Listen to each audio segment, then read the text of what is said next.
శుభోదయం. క్రీస్తునందు ప్రియమైన దేవుని బిడ్డలారా, మన రక్షకుడైన యేసుక్రీస్తు వారి యొక్క పరిశుద్ధ నామములో మీ అందరికి కూడా ఉదయకాల శుభాలు తెలియజేస్తున్నాను. 22 అక్టోబర్లోనికి దేవుడు మనల్ని ప్రవేశపెట్టి ఈ ఉదయం ఆయన యొక్క స్వరమైనటువంటి కృపను దేవుడు మనకు అనుగ్రహించడాన్ని బట్టి మనం ఎంతగానో దేవునికి కృతజ్ఞతలు చెల్లించాల్సిన వారిగా ఉన్నాం. ఈ దిన మన టీఎల్సీ దిన ఆహారంలో దేవుని యొక్క వాక్యాన్ని మన జ్ఞాపకం చేసుకున్నాం. వాక్యంతో పాటుగా చివరిలో ఒక క్వశ్చన్ కూడా ఎప్పట్లాగా అడగటం జరుగుతుంది. ఆ క్వశ్చన్ యొక్క ఆన్సర్ని మన టీఎల్సీ యూట్యూబ్ ఛానల్ కామెంట్ బాక్స్లో మీరు పోస్ట్ చేయాల్సిందిగా మీ అందరికి కూడా జ్ఞాపకం చేస్తున్నాను. ఆదికాండం 41వ అధ్యాయం 49వ వచనాన్ని చదువుకుందాం. యోసేపు సముద్రపు ఇసుక వలె అతి విస్తారముగా ధాన్యం పోగు చేసెను.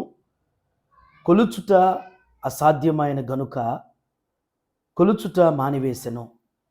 దేవుని బిడ్డలారా, ఈ ఉదయకాల సమయంలో దేవుడు రెండు శ్రేష్టమైనటువంటి అద్భుతమైనటువంటి కార్యాలని ఆనాడు యోసేపు యొక్క కాలంలో ఐగుప్తులో జరిగినటువంటి అద్భుతమైనటువంటి సన్నివేశాన్ని ప్రస్తుత మన జీవితానికి, మన కుటుంబానికి అన్వయింపజేసేటువంటి కార్యాన్ని దేవుడు మనకి జ్ఞాపకం చేస్తున్నారు. ఈ భాగంలో రెండు తలంపులు ఉన్నాయి. మొదటి తలంపు ఏంటంటే, యోసేపు సముద్రపు ఇసుక వలె అతి విస్తారముగా ధాన్యము పోగు చేశాననేటువంటి మాట. దేవుని బిడ్డలారా, ఒక మాట మనం జ్ఞాపకం చేసుకోవాలి. దేవుడు ఆదికాండంలో అబ్రహామును పిలిచినప్పుడు ఒక మాట జ్ఞాపకం చేశారు. దేవుని యొక్క భవిష్యత్తు ప్రణాళిక ఏంటో అబ్రహాముకి జ్ఞాపకం చేస్తూ, ఆకాశపు నక్షత్రాలు చూడు, భూమి మీద ఉన్నటువంటి ఇసుక రేణువులను చూడు, ఎంతగా నీ సంతానాన్ని విస్తరింపజేస్తాను అని చెప్పారు. అబ్రహాము తన నుంచి వచ్చినటువంటి సంతానం భూమి మీద అంతగా విస్తరింపజేస్తానని దేవుడు జ్ఞాపకం చేశారు. అదే రీతిగా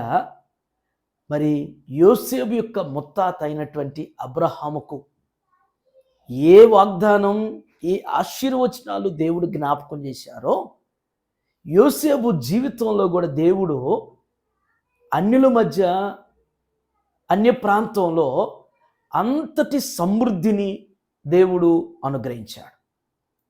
ధాన్యాన్ని ఎంత పోగు చేశాడంటే, సముద్రపు ఇసుక రేణువులంత ధాన్యం. అంటే ఇసుక రేణువులు మనం లెక్కించలేము. సముద్రం దగ్గరికి వెళ్ళినప్పుడు కంటి చూపు మేర మనకి ఇసుక కనపడింది. ఆ ఇసుకలో ఉన్నటువంటి రేణువుల్ని లెక్కించగలిగినటువంటి శక్తి, లెక్కించగలిగినటువంటి రీతిలో మనం చేయగలుగుతామా? అది ఎంత క్లిష్టతరమైనటువంటి అసాధ్యం. ఆనాడు పండినటువంటి పంట కూడా అంత విస్తారముగా పండింది. దేవుని బిడ్డలారా, ఇక్కడ ఒక సత్యాన్ని మనం గ్రహించాలి. అంత విస్తారంగా పంట పండించింది దేవుడే. ఫరోకి కన్నటువంటి కలలో దేవుడు చూపిస్తూ ఉన్నాడు.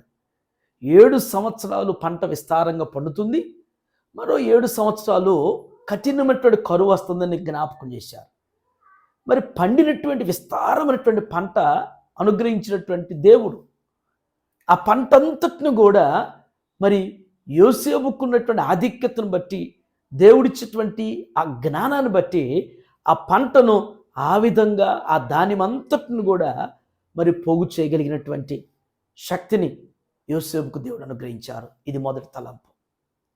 జీవితంలో దేవుని బిడ్డలారా, మన జీవితంలో కూడా, మన కుటుంబాల్లో కూడా ఆర్థికమైనటువంటి సమస్యలు ఎన్నో ఉంటాయి. ఎన్నో విధాలైనటువంటి పరిస్థితులు, ఎంత కష్టపడుతున్నా కానీ సరిపోయినటువంటి పరిస్థితులు. ఒక సత్యం మనం ఎప్పుడు కూడా మర్చిపోకూడదు. అబ్రహాము, ఇస్సాకు, యాకోబు వారి సంతతి అయినటువంటి మన పితరుల పక్షాన దేవుడు ఏ విధంగా వారు చేసేటువంటి పనిలోనే దేవుడు వారిని ఆశీర్వదింపజేసి వారిని విస్తరింపజేశాడు. ఆ దేవుడే నేడు మన పక్షాన ఉన్నాడు. మనం లేఖనాలు ఎత్తిపట్టి అడిగినప్పుడు, ప్రభువా, మా పితరుల జీవితంలో ఈ కార్యం చేసినటువంటి దేవుడువు, మరి నా జీవితంలో, నా కుటుంబంలో, నా బిడ్డల జీవితంలో కూడా అట్టి సమృద్ధిని, అట్టి వర్ధలింపు చేసేటువంటి విస్తారతను నాకు అనుగ్రహించు ప్రభు అన్నప్పుడు దేవుడు ఖచ్చితంగా అనుగ్రహించేటువంటి వారు, దేవుడు మాట తప్పనటువంటి వారు, దేవుడు నిన్నానేడు ఏకరీతిగా ఉన్నటువంటి దేవుడు అనేటువంటి సత్యాన్ని మర్చిపోవద్దు. రెండవ తలంపు, కొలుచుట అసాధ్యమైన గనుక కొలుచుట మానివేసినటువంటి మాట. నిజమే, దేవుని కార్యాలు కంటికి కనబడవు, చెవికి వినబడవు, హృదయమునకు అగోచరములు. ఆయన కార్యాలని మనం ఎన్నని గుర్తించగలుగుతాం, ఎన్నని లెక్క పెట్టుకోగలుగుతాం, ఎన్నని మన జ్ఞాపకం ఉంచుకోగలుగుతాం. ఎన్నో కార్యాలు జీవితంలో మనం పుట్టినటువంటి నాటి నుంచి నేటి వరకు కూడా దేవుడు మన జీవితంలో కావచ్చు, మన కుటుంబంలో, మన బిడ్డల జీవితంలో ఎన్ని కార్యాలు చేశారు ఆయన. వాటన్నిటిని కూడా మరి ఆనాడు యోసేపు కాలంలో ఆ పండినటువంటి పంట సముద్రపు ఇసుకరేణువులంతా ఉంటే ఏ విధంగా కొలవలేకపోయారో, ఏ విధంగా కొలతకి మరి మించినటువంటి రీతిలో ఉన్నదో, నేడు దేవుని బిడ్డలకు కూడా దేవుడు అట్టి కార్యాలు చేసేవారు. కొలవలేనటువంటివి, మన శక్తికి మించినటువంటివి, మన యొక్క కంటికి, మన చెవికి, మన హృదయానికి అగోచరమైనటువంటి కార్యాలు దేవుడు చేయగలిగినటువంటి దేవుడు. అట్టి దేవుని నీవు కలిగి ఉన్నావంటే ఎంతో ధన్యుడువు, ధన్యురాలువు.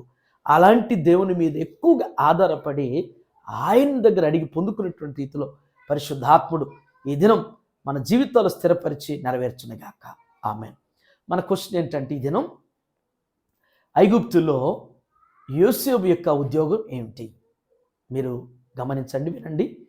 ఐగుప్తులో యోసేపు చేసినటువంటి, ఫరో యోసేపుకు అప్పగించినటువంటి ఉద్యోగం ఏంటనేటువంటిది మీరు కామెంట్ బాక్స్లో పోస్ట్ చేయాల్సింది మనం చేస్తున్నాం. ప్రార్థన చేసుకుందాం. సకల ఆశీర్వాదములకు కారణభూతులు అయిన మా ప్రియ పరలోకపు తండ్రి, మీకు వందనాలు.